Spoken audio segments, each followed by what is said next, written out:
जरूरी नहीं कि जिंदगी में तूफान हमेशा बाहर से आए। कभी कभी सबसे बड़ा बोझ अंदर से आता है। आप हर दिन ऑफिस जाते हो, घर के काम करते हो, लोगों से मिलते हो, मुस्कुराते हो, क्योंकि दुनिया यही उम्मीद करती है। पर अंदर कुछ टूट रहा होता है। ऐसा लगता है जैसे आत्मा की धुन बिगड़ गई हो, जैसे खुशी अब पकड़ से बाहर हो। थकावट सिर्फ शारीरिक नहीं होती, एक थकावट ऐसी भी होती है जो गहरी रूह तक बैठ जाती है।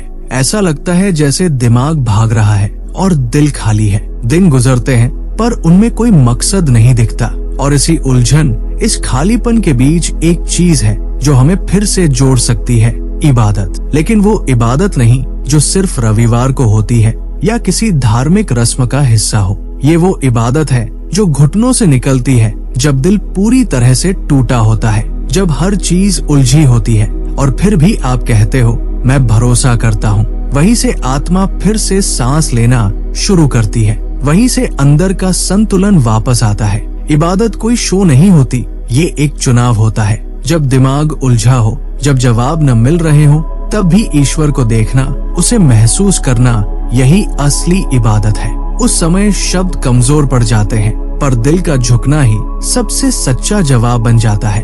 आपको जरूरी नहीं महसूस होता कि आप मजबूत हो।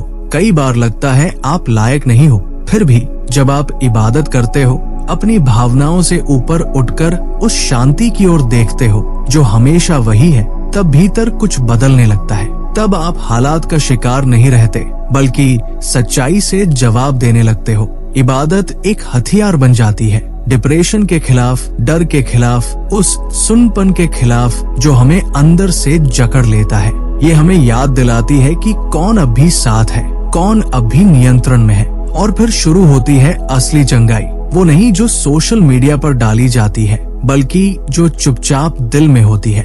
लोग आपके चेहरे की मुस्कान देखेंगे और समझेंगे कि सब ठीक है, पर अंदर एक क्रांति चल रही होती है। आप फिर से सांस लेना सीख रहे हो बिना डर के। आप उम्मीद करना सीख रहे हो बिना इस चिंता के कि फिर टूट जाएंगे। ये सिर्फ इमोशन नहीं, ये स्पिरिचुअल हीलिंग है। पहले आप सिर्फ जिंदा रहने की कोशिश कर रहे थे। हर दिन एक जंग लगती थी, शरीर तनाव में रहता था, दिमाग अलर्ट। आपको पता भी नहीं चला कि आप कितना बोझ ढो रहे थे जब तक वो हल्का नहीं होने लगा। अब आप बदल रहे हो। आप अब हर अच्छे पल से डर नहीं रहे। अब आप शांति को महसूस करने लगे हो। और ये सब तब होता है जब आप भगवान को अंदर आने देते हो, जब आप मान लेते हो कि आपको ठीक होने की जरूरत है, जब आप दिखावा बंद कर देते हो और कहते हो मैं टूटा हूँ पर अब मैं खुला हूँ। और जब ये शिफ्ट होता है तब आपकी सोच बदलती है। अब आप सिर्फ जिंदा नहीं रहते, अब आप जीना शुरू करते हो। आप अच्छाई को बिना शक के स्वीकार करते हो, खुशी को शर्म के बिना जीते हो। और ये बदलाव, ये पवित्र है। ये वही पल है जब ईश्वर आपकी आत्मा से कहता है अब मैं तुम्हें पूरा करना चाहता हूँ। और इसके लिए आपको परफेक्ट नहीं होना है, बस सच्चा होना है। इसी जगह से फिर एक नई आवाज उभरती है, एक हल्की फुसफुसाहट, एक बुलावा। कोई टेस्ट नहीं, कोई डर नहीं, बस एक निमंत्रण। ईश्वर कहता है चलो अब उठो। और ये आज्ञा डर से नहीं आती, प्यार से आती है। कई बार ये किसी रिश्ते को खत्म करना होता है, कोई पुरानी आदत छोड़नी होती है, या कोई नया सपना शुरू करना होता है। और हाँ, जरूरी नहीं कि आपको हर चीज का जवाब पहले ही मिल जाए। कई बार जवाब तब आता है जब आप कदम उठाते हो, और जितनी देर आप रुकते हो उतना धुंधला सब कुछ महसूस होने लगता है। पर जब आप तुरंत कदम उठाते हो तो आपकी आत्मा साफ सुनना शुरू कर देती है। आपका दिमाग तेज हो जाता है और आपका दिल फिर से दिशा पकड़ने लगता है। आपके आसपास के लोग बदल रहे हैं, कुछ रिश्ते बिना लड़ाई के दूर हो रहे हैं, कुछ नए लोग बड़ी गर्माहट के साथ आपके जीवन में आ रहे हैं। और आप सोचते हो क्यों अब ये सब क्यों हो रहा है? सुनिए, ये कोई गलती नहीं है, ये ईश्वर का प्लान है। वो आपके रिश्तों को फिर से संवार रहा है, क्योंकि जब आप आगे बढ़ते हो आपका सर्कल भी बदलता है। और ये अकेलापन, ये सजा नहीं है, ये तैयारी है। अब ईश्वर आपको ऐसे लोगों से जोड़ रहा है जो आपकी आत्मा की भाषा बोलते हैं। कुछ लोग आपको चुनौती देंगे, कुछ लोग आपको सुकून देंगे, और कुछ लोग आपको सही रास्ते पर टोकेंगे। इन लोगों से डरिए मत, भागिए मत। इनका आना ईश्वर की योजना का हिस्सा है और जो लोग पीछे छूट रहे हैं उन्हें भी जाने दीजिए, बिना गुस्से, बिना अपराध बोध के, क्योंकि सब कुछ सहज कर नहीं रखा जा सकता। कुछ रिश्ते सिर्फ आपके गुजरे दौर के लिए बने थे, आपकी मंजिल के लिए नहीं। और जब ये सब होने लगे, नई राहें, नए रिश्ते, नए मौके, तब एक बात याद रखिए, विनम्र रहिए, अहंकार ना आने दीजिए। जो आप आज जी रहे हो, कभी उसके लिए रोए थे, प्रार्थना की थी। अब जब ये मिला है तो उसे अपने नाम से मत जोड़िए, ईश्वर के नाम से जोड़िए। खुद को केंद्र में मत रखिए, ईश्वर को रखिए, क्योंकि विनम्रता ही वो जमीन है जहाँ आत्मा शुद्ध रहती है। अब आप पीछे नहीं छुप रहे, आप सामने आ रहे हो, पर घमंड में नहीं, मकसद में। आप अपनी जगह पर खड़े हो गए हो। अब आप टाल नहीं रहे, अब आप निभा रहे हो। अब आप रिएक्ट नहीं करते, रिस्पॉन्ड करते हो। अब आपकी चुप्पी में भी ताकत है। आप अब भीड़ की तालियों के लिए नहीं, अपनी पहचान की शांति के लिए जी रहे हो। अब वो झूठ जो कभी आपने खुद से कहे थे, मैं बहुत टूटा हूँ, मैं बहुत देर से आया हूँ, वो अब नहीं चलेंगे।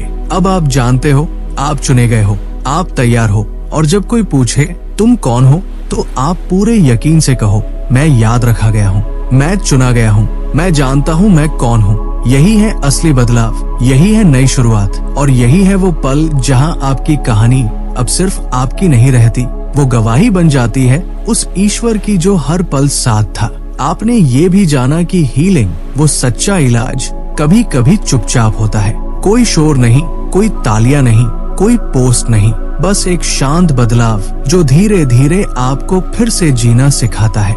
आपने सर्वाइवल मोड से बाहर निकलना शुरू कर दिया है। अब आप डर में नहीं जी रहे, आप भरोसे में जीना सीख रहे हैं, और यही असली चमत्कार है। फिर आप समझे कि ईश्वर जब आपको बुलाता है तो वो परफॉर्मेंस नहीं मांगता, वो आज्ञाकारिता चाहता है। एक ऐसा समर्पण जो डर से नहीं, प्रेम से निकलता है। और जब आप उस पुकार पर चलते हैं, तब क्लैरिटी खुद रास्ते में मिलने लगती है। फिर रिश्तों की बात आती है। कुछ अपने आप छूट जाते हैं, कुछ नए खुद ब खुद आ जाते हैं, और आप सोचते हैं क्यों? इसका जवाब यही है, आप बदल रहे हैं। आपकी आत्मा नई दिशा की ओर बढ़ रही है, और अब जिन लोगों की जरूरत है वो उसी दिशा से आएंगे। जो लोग चले गए वो बुरे नहीं थे, वो बस आपके पुराने संस्करण के साथ मेल खाते थे। अब वक्त है नए संबंधों को अपनाने का जो आपके नए आत्मिक स्तर से मेल खाते हों। और सबसे आखिर में जब ये सब कुछ होता है, हीलिंग, वर्शिप, ओबीडियंस, रिलेशनशिप्स, तब एक बात बेहद जरूरी हो जाती है, नम्रता। बहुत से लोग उस जगह पर पहुंचते हैं जहां आप अब हो, लेकिन वही खुद को खो बैठते हैं, क्योंकि वे भूल जाते हैं कि ये सब उन्होंने मांगा था, इसके लिए रोए थे, इसके लिए प्रार्थनाएं की थी। इसलिए जब आप सफलता, शांति और नए अवसरों में चल रहे हो, तो ईश्वर को केंद्र में रखना कभी मत भूलिए। ये आपका नहीं, उसका काम है, और आप बस उस काम का हिस्सा है। और अब आप तैयार हैं। अब आप डर के साथ नहीं, विश्वास के साथ चल सकते हैं। अब आप खुद को साबित करने के लिए नहीं, दूसरों को जीवन देने के लिए बोल सकते हैं। अब आप झुकते नहीं, लेकिन झुकने वालों को उठाने के लिए झुकते हैं। आप कोई सामान्य व्यक्ति नहीं है। आप भूल गए थे, पर ईश्वर नहीं भूला। आपने हार मानी थी, लेकिन उसने नहीं। अब वक्त है उन झूठी आवाजों को हमेशा के लिए खामोश करने का जो कहती थी कि आप बहुत कमजोर, बहुत देर से आए, बहुत टूट चुके हो। नहीं, अब आप जान चुके हैं कि आप चुने गए हो। आपको याद रखा गया है, आपको तौला गया है, पर छोड़ा नहीं गया। अब आपकी चाल में आत्मविश्वास है, पर अहंकार नहीं। आपकी बातों में शांति है, पर दिखावा नहीं। आप जल्दी माफ करते हैं, गहराई से प्रेम करते हैं, और हर नए दिन को एक नए मकसद के साथ जीते हैं। अब आप भीड़ की तालियों पर नहीं, उस चुप समर्थन पर भरोसा करते हैं जो ईश्वर ने आपकी आत्मा में डाला है। अब आप उस रोशनी को लिए चल रहे हो जो दुनिया को नहीं, आत्मा को रोशन करती है। तो चलिए, अब वक्त है आगे बढ़ने का, डर के साथ नहीं, विश्वास के साथ। शोर के लिए नहीं, जीवन देने के लिए बोलने का। ऊंचाई के लिए नहीं, गहराई में जड़े जमाने का। आप साधारण नहीं हैं, आप एक गवाही हैं उस परम सत्य की कि जब स्वर्ग किसी को याद रखता है तो वो जीवन एक चिन्ह बन जाता है। किसी परफेक्ट व्यक्ति का नहीं, बल्कि एक सहने वाले, उठने वाले और चल पड़ने वाले का। और जब दुनिया आपसे पूछे तुम अपने बारे में इतना क्यों सोचते हो, तो मुस्कुराकर पूरे विश्वास से कहिए, क्योंकि मैं चुना गया हूँ, मैं तैयार हूँ और अब मुझे पता है मैं कौन हूँ। धन्यवाद। प्रभु का प्रेम और शांति हमेशा आपके साथ रहे।